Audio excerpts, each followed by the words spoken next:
Zach, can you just describe what it's like for you in the game that you try and play to have fans cheering you on out there? They're here cheering you on again. Just what that means to your game? Yeah, I've been answering these questions since we stopped having fans. I think I speak for the whole league. If you look around the league, everyone, I think they're showing a different appreciation now that we have them back and we played without them for so long.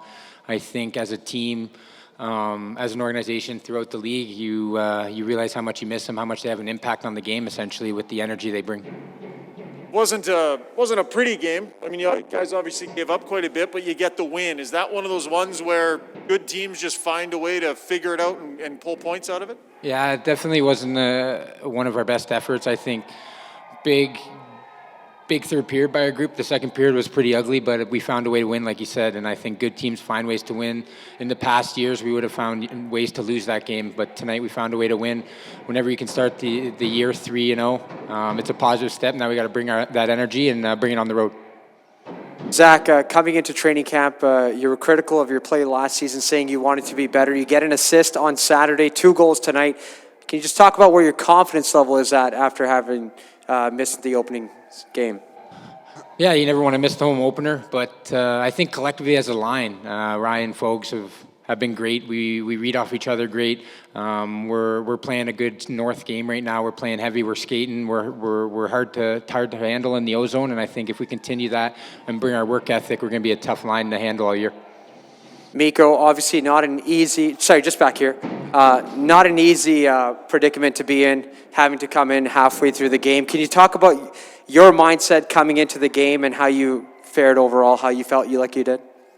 Like I told before the season started, I just want to have fun, and obviously it's not easy going in, and you don't want to see like the Smitty going down. So, but when I went in there, I just wanted to have fun, and that's my mindset. When you are the backup goalie for the night, what's your mindset in warm-up knowing that anything could happen and maybe a situation like today arises and you get called? Obviously you don't want anything to happen because it's basically you're sitting on a bench like 1.5 hours and then doesn't face any shot in warm-up, so it's just hope that everything goes well and you don't have to play. But you know, sometimes bad things happen, and today was one of them. Zach, you're known as a guy that's got a big personality and that sort of thing. There seems to be a real likability factor with the new guys and the old guys and the mix of this team. Can you speak to that?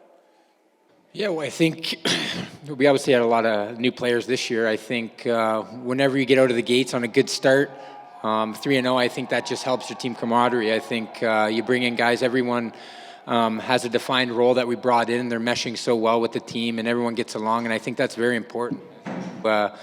You spend every day together, more than your family during the hockey season, so it's important that you like each other and you get along, and I think right now we're obviously getting along really well, but the play on the ice is reflecting that as well.